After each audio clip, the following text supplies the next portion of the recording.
Hi everyone, it's Nicole here from Baby to Sleep, and today I'm doing a video on the clock change and how best to manage the spring clock change on March 27th this year, when the clocks move forward an hour.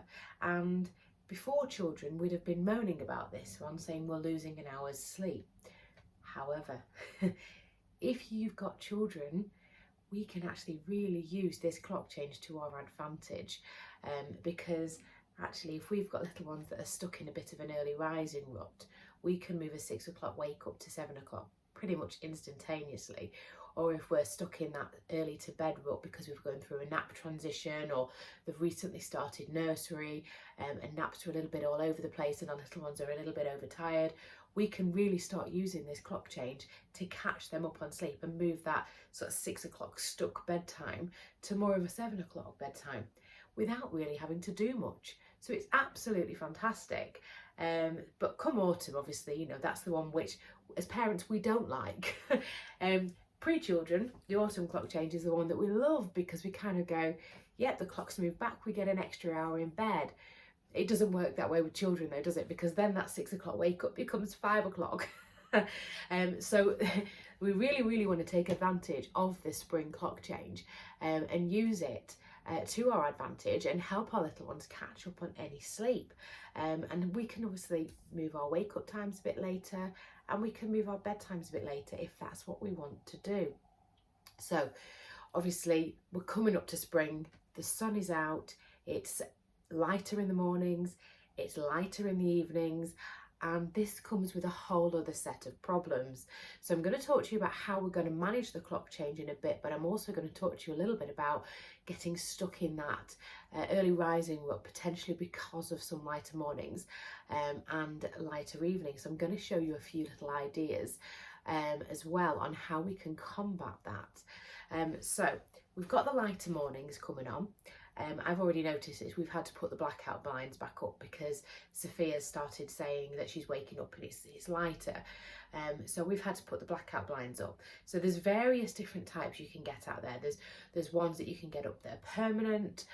There's ones that have got suckers. There's ones that are velcroed. There's all sorts of different blackout blinds that you can get.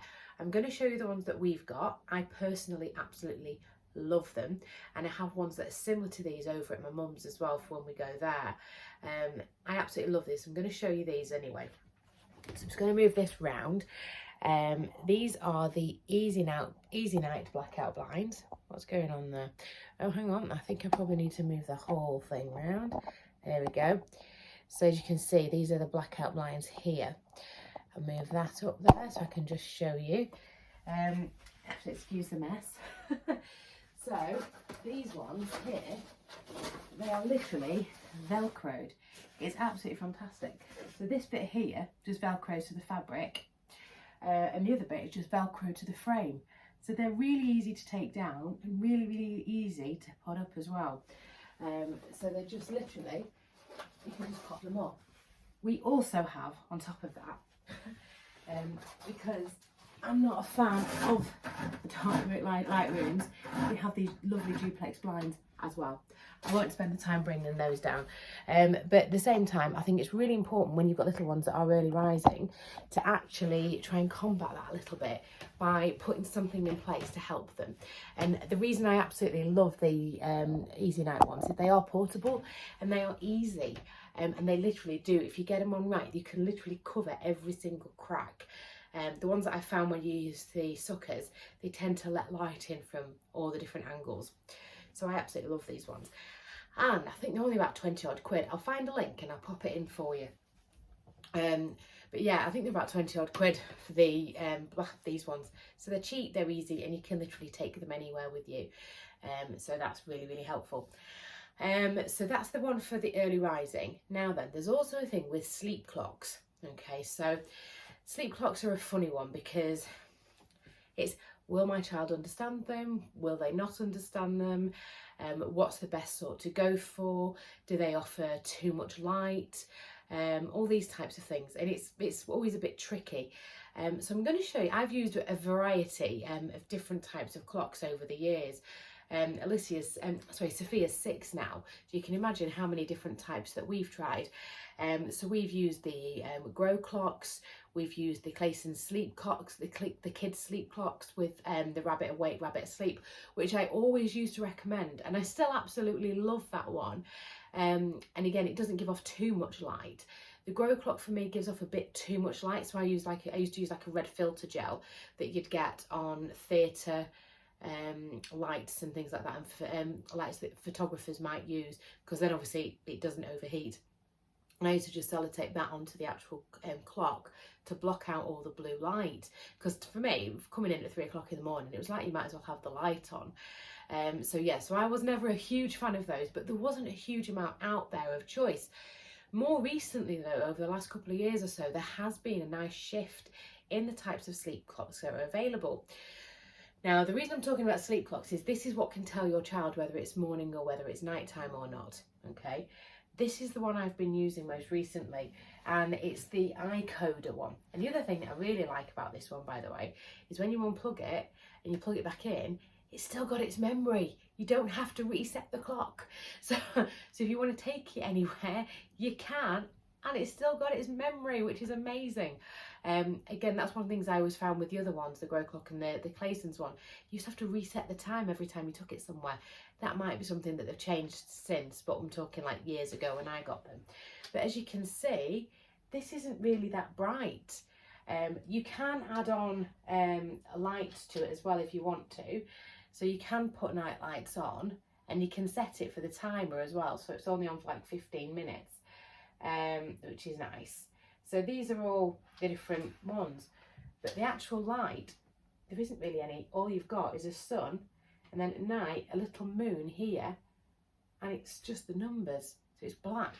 So again, it doesn't give off loads of light. So if you're worried about getting something that's too bright, these are really, really useful. And again, with children, they don't know whether it's morning or whether it's nighttime. They can't tell the time. So by saying if the sun's up, it's okay to get up because it's morning. If the moon's out, it's still nighttime. And children as young as 20 months can understand a very basic form of sleep clock. I actually want to do a review of this one. This is the iCode one, right? I actually want to do a proper review of this at some point. But how I want to review it is using it as a sleep training type clock. But if you've been watching my journey with Alicia, we've gone from the cot to a toddler bed in here. So Sophia sleeps here, and over there is Alicia's bed. And obviously she's not even 2 till next week. So we've had to kind of do things very sort of quickly and early. So we've had a lot going on over the last couple of months as well. But if you want to watch the final video, that will be coming out very soon, of our journey to see how we've got to where we've got. So we're not in a place where we're ready to do that yet. But what I want to do is get her following the sleep clock, which I'll probably do after the clock change, to be honest with you. But actually getting her listening to the sleep clock and following what the sleep clock's saying. And I'm going to see how that works with a very young child as well. But I'm going to review that and I'll let you all know how that goes. But yeah, for me, I think that's absolutely brilliant. But sleep clocks are really, really useful if you've got a little one that is rising early, because they can simply look at the clock and know, is it nighttime still, or is it okay to get up? And if it's not okay to get up because it's still nighttime, they just need to stay in their bed. It doesn't mean they have to go back to sleep. It's just letting them know that it is still nighttime, and if you're tired, you can go back to sleep. Or actually, it's still nighttime, but if you think you've had enough sleep, you can just chill in your room for a little bit and shout us when the sun comes up.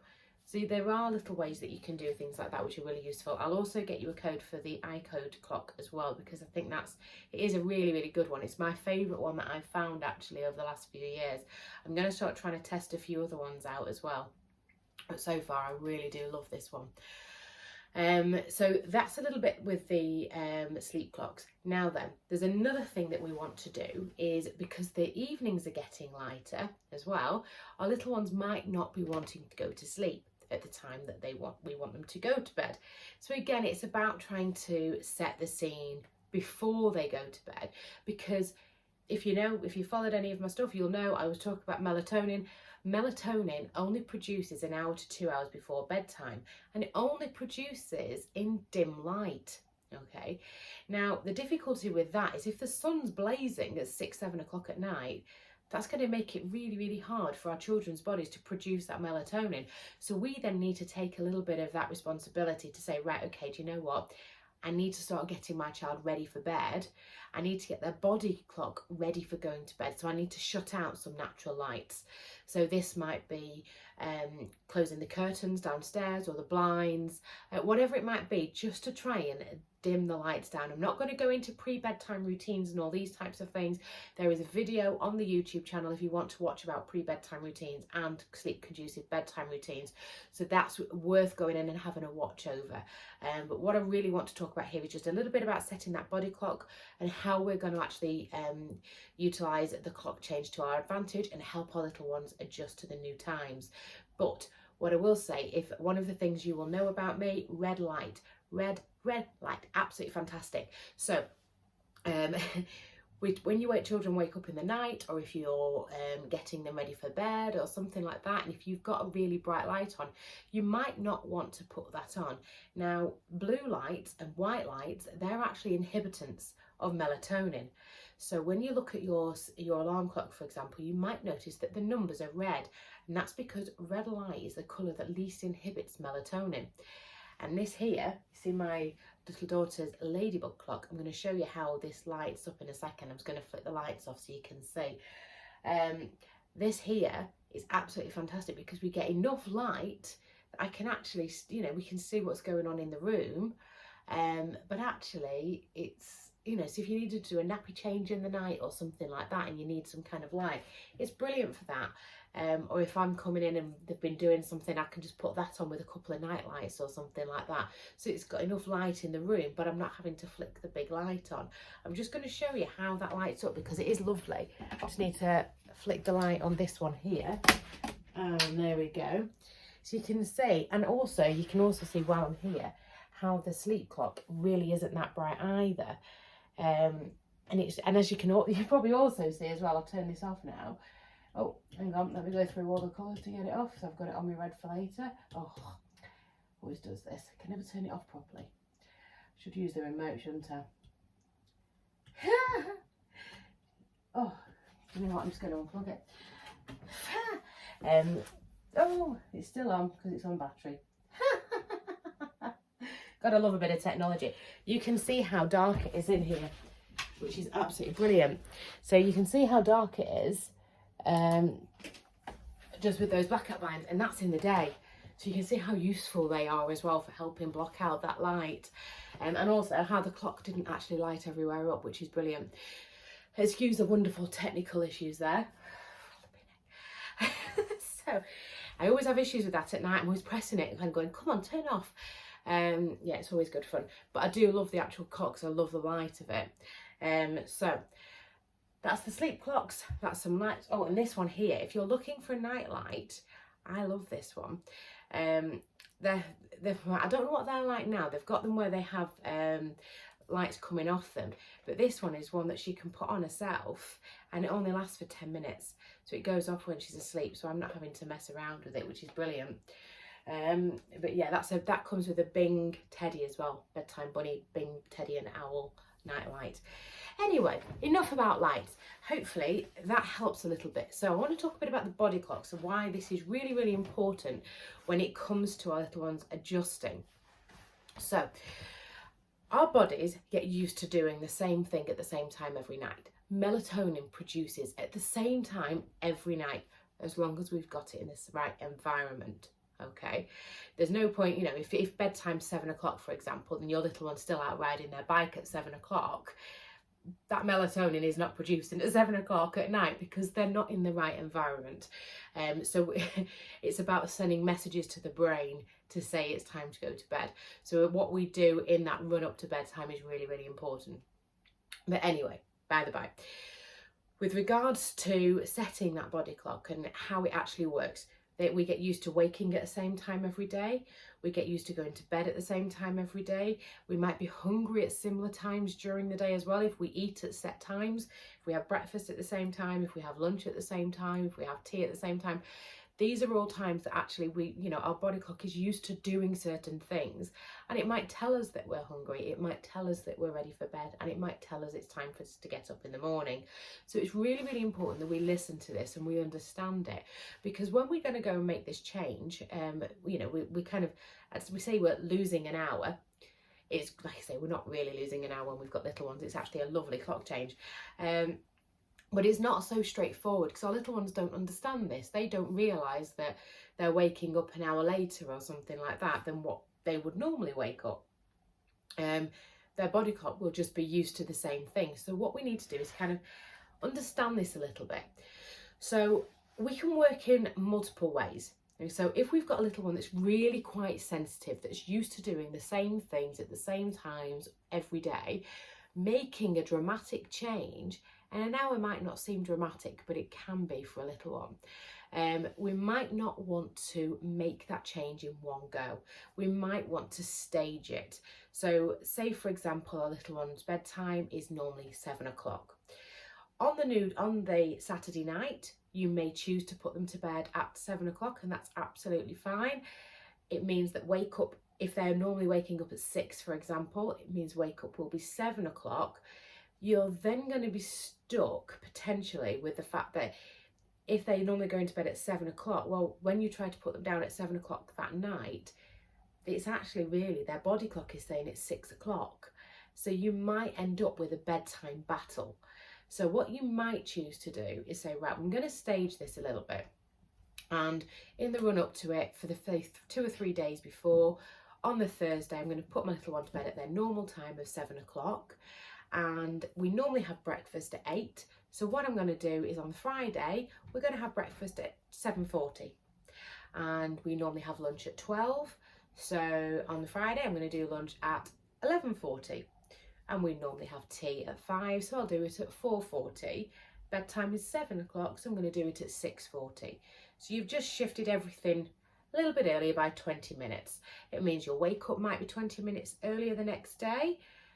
Which is absolutely fine if this is your choice. Chances are it probably won't be, especially if you've got an overtired baby as well. If your baby's a little bit overtired, this is a really nice way to actually help them catch up on any missed sleep. Again, on the Saturday, then you might do breakfast at 7:20, you might do lunch at 11:20, you might do tea at 4:20, and you might do a 6:20 bedtime, which then takes you through to Saturday night, where actually shift everything an hour earlier. Bedtime is current 6 o'clock, which would be the next day's 7 o'clock. So that's an easy way to do it. Now, if your little one is very overtired or you're stuck in the early to bed rut, you'll just stick them to bed at normal 6 o'clock time. That's absolutely fine. Put them to bed at 6. If they're normally waking up at 6, it just means they'll wake up at 7. Or if you put them to bed at 6 and they're waking up at 5, they'll wake up at 6, and actually you just shift everything back a bit later so you can get them closer to that 7 o'clock bedtime that night. So that's one way you can do it. Now, the other side of it is the other side of cold turkey, basically. Just kind of do nothing. Put them to bed at 7 o'clock if that's their normal bedtime, and the following night you put them to bed at 7 o'clock again. The problem is there, like I said before, that's actually 6 o'clock for their body clock, so there might be a struggle. But if you've got a little one that needs to get up for nursery or school or something like that, you might not want to move them to an 8 o'clock bedtime. You might want to keep it at 7 o'clock. So what you probably want to do if that's the case is loads and loads and loads of physical energy exercise on that Sunday if you're going to put them to bed earlier on that Sunday, basically. So if you, well, at normal time, but their body clock will think it's earlier. So get them out, get them going on the trampolines, take them outside, getting lots of fresh air, running around, all these types of things. You really want to try and shift any kind of energy, get it out there. Loads and loads of fresh air, loads and loads of natural light, and then obviously at the times when you're ready to get them to go to bed, get them in and get them wound down and get that melatonin releasing, okay, and get them ready to go to bed. So that's how you can do that one. That might be a bit too much for some people, and they might say, and by the way, you can do this 2 ways. It depends whether you prefer to have your evenings or whether you prefer to have your mornings. If you if you're quite happy with them going to bed at 7 and waking up at the, at their normal time, and then putting them to bed at 6 o'clock 7 o'clock the following night, meaning they wake up at 7 o'clock the next morning, that's absolutely fine, because you're getting that extra lie-in in the morning, and you might choose to actually move them to 8 o'clock that night if that's what you want to do. It depends. If you need to get them up earlier in the morning, you'll probably actually just put them to bed earlier on the Saturday night rather than normal time on the Saturday night, if that makes sense. I hope it does. Anyway, so the other side of this is you can split the difference. Okay, so you can do this a couple of ways. So it would just mean that rather than you can either put them to bed at 7 o'clock as normal on Saturday night, take them out, still loads of exercise with them, and put them to bed at 7:30 on the Sunday night, which what their body will think is 6:30. So they've gone to bed at their normal time on Saturday night, 7 o'clock, then they're going to bed at 7:30, but their body will think it's 6:30. But that then means that come the Monday, you can put them to bed at 7 o'clock, which is the 6 o'clock for their body clock, but they shouldn't feel that change so dramatic. So you can do that there.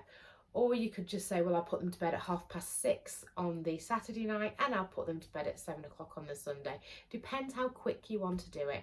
Depends where you want that change to be. So that's just a little bit about the body clock. It's a little bit about, various different ways that you can actually work those different changes. The other thing, I'm just going to check I've not missed anything, because I have sort of scribbled some notes down, talked about that. Yeah, so the other thing, I just want to mention one thing, because coming up to obviously, we're coming up to spring, and a really good thing to do at this time of year is to check your smoke alarms. So just do a quick test of your batteries, make sure that they are working. It's always something I'll remind you of at the autumn clock change and the spring clock change. Always check your smoke alarms, make sure they're working. The other thing as well, very quickly, on smoke alarms, and I saw a video on this, and it's really worth knowing, is if you possibly can, to keep all your doors properly shut, rather than, I know it's really easy for us to leave our doors open a little bit, but I watched a video of actually, if there was a fire in the house, how bad that can actually be if the doors are open a little bit. So really, if you can shut them, it's a safety precaution. Basically, if there was a fire, it's a way of it stopping getting into that room, and it slows it down dramatically. So check your smoke alarms and try and keep your doors shut if possible throughout the night, just for a worst case scenario. We hope that never happens, but it's something I watched once, and I thought it was quite terrifying to see what happens when the doors are open opposed to completely shut. So that's a bit of information there. I hope you found it helpful. Obviously your child will take a few days to adjust, so will you. It always happens that way. Our bodies aren't just, they don't just suddenly kind of go, oh yeah, that's fine, yeah, I'll go to bed like then, no problem, I'll just go to bed a bit earlier, no issues. We don't do that. As adults, we won't do that. Our body clocks will be set to go to bed at the same time as normal, so we'll end up trying to go to bed an hour later.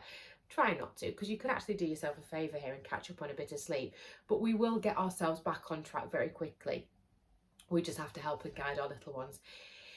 If after about a week you're not back on track, or if you were never on track in the first place, and you're struggling, just reach out to me and let me help you. We do the live Q&As every Monday night on the Facebook page and Instagram. I've also got the online plans and courses right through up to 6 years old. And I also work with people on a one-to-one basis as well. So there's loads and loads of help available. But yeah, check me out, babytosleep.co.uk, baby to sleep on Facebook, and baby_2_sleep on Instagram and Twitter. And if you do need any help, you can always drop me an email, nicole@babytosleep.co.uk. I hope you found it helpful. I know it's been quite a mammoth video, but we've talked quite a bit about a few different things that might help combat early rising, a bit about the body clock, a bit about, well, sort of directing you where to go for things like your pre-bedtime routines and sleep-conducive bedtime routines. So make sure you subscribe to the YouTube channel as well, because we've always got new videos coming out that are really, really helpful to give you loads of free advice and free help. So subscribe to the YouTube channel, and every time we do another new video, you'll get a notification. But have a flick through. We've got so many videos on there that are really, really useful, and I hope you find them helpful. Let me know how you get on with the clock change at one of our Monday night Q&As, and I'll see you soon. See you later. Bye.